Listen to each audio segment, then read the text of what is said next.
بسم اللہ الرحمن الرحیم۔ السلام علیکم ڈیئر ویورز، ہمارا آج کا ٹاپک ہے معذور کے لیے وضو کا حکم۔ وضو کے معاملے میں معذور شریعت میں علماء احناف کے نزدیک اس شخص کو سمجھا جاتا ہے جو کسی ایسے مرض میں مبتلا ہو جس سے ہر وقت وضو توڑنے والی چیز یا عمل اس سے ہو جاتا ہو، اور نماز کے ایک وقت میں مرض سے اسے اتنی بھی مہلت نہ ملتی ہو کہ وہ طہارت سے پاک رہتے ہوئے پوری نماز ادا کر سکے، یعنی کوئی ایسا مرض، ایسی بیماری ہو کہ وہ دوران نماز بھی اس کا عمل ہو جاتا ہو کہ جن سے وضو ٹوٹ جاتا ہے، تو ایسے شخص کو معذور سمجھا جاتا ہے۔ اب معذور کے لیے وضو کے کیا احکام ہیں؟ اس میں سب سے پہلے نمبر پر اگر کوئی آنکھ کا مریض ہے، یعنی آئی پیشنٹ ہے، ہر وقت اس کی آنکھ سے ریشہ، کیچ وغیرہ یا میل یا پانی نکلتا رہتا ہے اور بہتا رہتا ہے، تو ایسا شخص معذور سمجھا جائے گا۔ اور اسی طریقے سے دوسرے نمبر پر کوئی ایسا شخص ہے جس کو پیشاب کا مرض ہے اور اس کو ہر وقت قطرہ قطرہ آتا رہتا ہے، یا تیسرے نمبر پر کسی کو ریح کا مرض ہے اور ہر وقت اس کو تھوڑی تھوڑی ہوا خارج ہوتی رہتی ہے، چوتھے نمبر پر کسی کو پیٹ کا مرض ہے، ہر وقت پاخانہ جاری رہتا ہے، پانچویں نمبر پر کوئی ایسا پیشنٹ ہے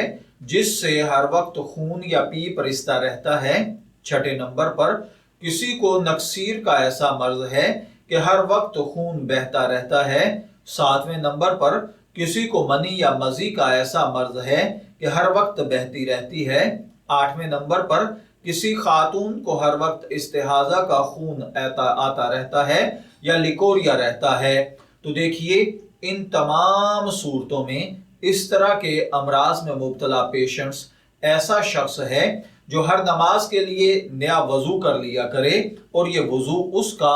اس وقت تک باقی رہے گا جب تک کوئی دوسری ایسی چیز پیدا نہ ہو جائے جس سے وضو ٹوٹ جاتا ہے۔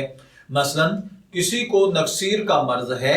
اس نے وضو کر لیا اور ظہر کے لیے اس نے وضو کیا، تو اس کا یہ وضو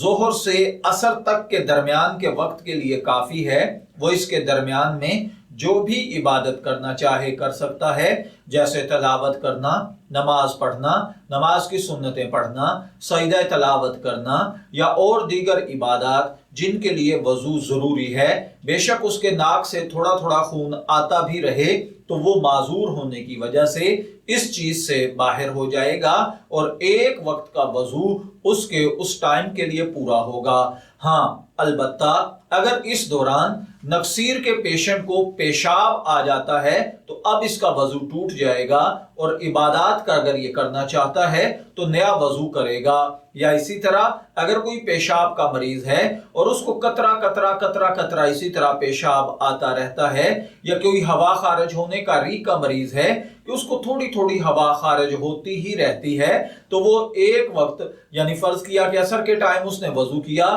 تو عصر کی نماز پڑھنے کے بعد مغرب تک وہ اسی وضو سے دیگر عبادات کر سکتا ہے۔ ہاں، فرض کیا اگر وہ ریح کا پیشنٹ تھا اور اب اگر اس کو نکسیر پھوٹ گئی تو وضو ٹوٹ جائے گا، یا واش روم یوز کرنے سے، پیشاب کرنے سے اس کا وضو ٹوٹ جائے گا۔ میں دعا گو ہوں کہ اللہ تعالی ہمیں ان باتوں کو سمجھ کر ان کے مطابق عمل کرنے کی توفیق عطا فرمائے۔ شبیر احمد کو اجازت دیجیے، پھر حاضر ہوں گے کسی نئے ٹاپک کے ساتھ۔ تب تک کے لیے اللہ حافظ۔